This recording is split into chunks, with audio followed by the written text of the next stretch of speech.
It is the headline that has taken the conversation from the courtroom to the campaign trail, and it is a statement that is forcing every Igbo man and woman to rethink their political future. If you thought the battle for Nnamdi KANU's freedom ended with the gavel of Justice Omotosho, you are looking at the wrong game board. The legal battle might be frozen, but the political battle has just ignited with a fury we haven't seen before. The headline you saw is trending for a reason. Only Peter Obi, as president, can guarantee Nnamdi KANU freedom.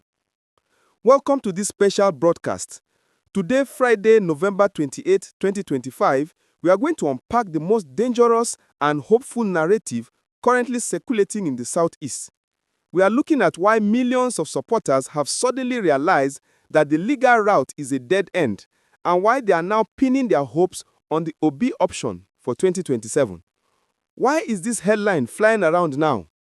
It stems directly from the explosive statement Peter Obi released on Saturday, November 22, 2025.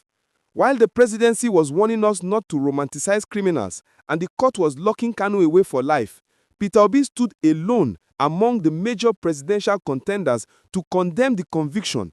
He didn't mince his words. He called the arrest and conviction a failure of leadership. He warned that it will worsen security tension. He explicitly called for a political solution and amnesty. By doing this, Peter Obi drew a clear line in the sand. He effectively told the nation, if I were president, this man would be free. This has created a powerful new belief on the streets. President Tinubu will never release Nnamdi KANU. The current administration sees him as a threat to crush. Therefore, the only guarantee of freedom is a change of government. The only guarantee is Peter Obi. This belief is fueled by the crushing disappointment of recent weeks. Remember Governor Otti's statement on Sunday? He told us there were secret agreements and strategies activated. Remember Senator Ojuzo Kalu telling us to go on our knees? Well, it is now Friday. Nnamdi KANU is still in Sokoto prison. The inmates might be calling him president, but he is still a prisoner. The secret deals have not yielded a pardon. This failure of the current Southeast governors to secure his release, despite their lobbying, has hardened the resolve of the people. They are starting to believe that begging Tinubu is a waste of time. They are looking at 2027 not just as an election, but as a rescue mission. The feeling on the ground is that the current crop of leaders, Otti, Soludo, Uzodinma, are political orphans in Abuja who can make noise but cannot get results. This brings us to the 2027 calculation. If Nnamdi KANU remains in Sokoto prison until 2027, his freedom becomes the single biggest campaign issue in the Southeast and South-South.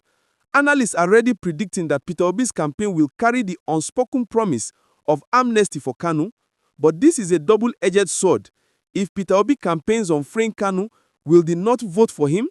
Remember, Shegumi has offered to champion amnesty if KANU shows remorse. But Peter Obi is advocating for amnesty based on justice and peace without demanding humiliation. This distinction is crucial. Obi treats KANU as a stakeholder. The current government treats him as a convict. This aligns Peter Obi with the historical precedent of President Yaradua, who granted amnesty to militants, not because they apologized, but because the nation needed peace. But there is a terrifying question we must ask. Can Nnamdi KANU survive until 2027? He is in Sokoto. We have discussed the Lakurawa terror threat in that region. We have discussed the maximum security isolation. 2 years is a long time in a Nigerian prison. Supporters are worried that waiting for President Obi might be a gamble with KANU's life. They argue that the pressure must be maintained now, not postponed to an election that is 2 years away. Every day he spends in that facility is a day closer to a potential health crisis or a security breach. So, is the headline true? Legally, any president can sign a pardon. President Tinubu could do it tomorrow if he wanted to. But politically, it seems only Peter Obi has the will to do it. The Obi guarantee is now the hope that is keeping the spirit of the agitation alive. The movement has shifted from referendum now to Obi 2027.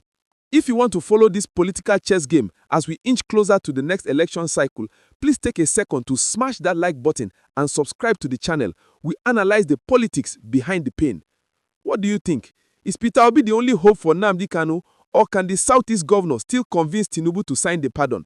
Let me know in the comments.